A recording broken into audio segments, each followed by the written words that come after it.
Ashes series లో ఎదురైన ఘోర పరాజయం తర్వాత ఇంగ్లాండ్ క్రికెట్ లో మరో వివాదం వెలుగులోకి వచ్చింది. ఆ జట్టు white ball captain Harry Brook గతేడాది నవంబర్లో న్యూజిలాండ్ పర్యటనలో ఉన్నప్పుడు ఒక నైట్ క్లబ్ బౌన్సర్ తో దురుసుగా ప్రవర్తించినట్టు అంగీకరించాడు. మూడో వన్డేకు ముందు మద్యం సేవించి క్లబ్ లోకి వెళ్లేందుకు ప్రయత్నించిన బ్రూక్ ను బౌన్సర్ అడ్డుకోగా అతనితో కెప్టెన్ వాగ్వాదానికి దిగాడు. 2 నెలల పాటు రహస్యంగా ఉన్న ఈ విషయం ఇప్పుడు బయటకు రావడంతో బ్రూక్ సోషల్ మీడియా వేదికగా బహిరంగ క్షమాపణలు కోరాడు.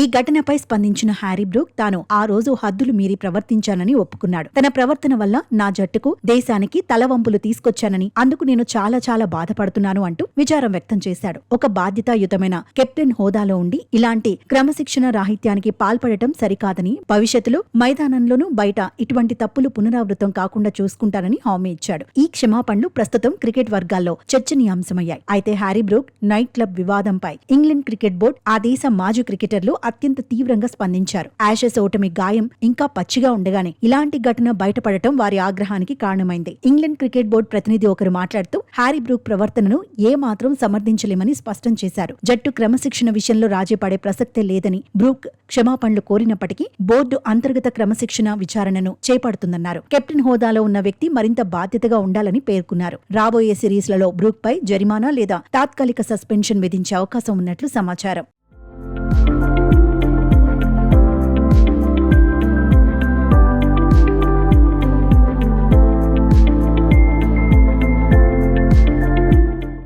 బ్రూక్ పై మాజీ ఆటగాడు మైకెల్ వాన్ ఈ ఘటనపై ఘాటుగా స్పందించారు. హ్యారీ బ్రూక్ ఇంకా చిన్న పిల్లాడిలా ప్రవర్తిస్తున్నాడని, యాషెస్ వంటి ప్రతిష్టాత్మక సిరీస్ జరుగుతున్న సమయంలో ఇలాంటి వార్తలు రావడం జట్టు ఆత్మవిశ్వాసాన్ని దెబ్బతీస్తుందన్నాడు. మైదానంలో ఆటతోనే కాదు, బయట ప్రవర్తనతోనూ గౌరవం సంపాదించుకోవాలని సూచించాడు. బ్రూక్ తన కెప్టెన్సీని తానే ప్రమాదంలో పడేసుకుంటున్నాడని విమర్శించారు. ఇదిలా ఉంటే యాషెస్ సిరీస్ లో ఆసీస్తో 4-1తో చిత్తుగా ఓడిపోయి నైతికంగా దెబ్బతిన్న ఇంగ్లాండ్ జట్టుకు కెప్టెన్ ప్రవర్తన ఇప్పుడు ఆశనిపాతంగా మారింది. Test captain Ben Stokes batting వైఫల్యాలను ఎత్తి చూపుతుంటే వైట్ బాల్ కెప్టెన్ ఇలా వివాదాల్లో చిక్కుకోవడం ఆ జట్టు మేనేజ్మెంట్ ను ఇరకాటంలో పడేసింది.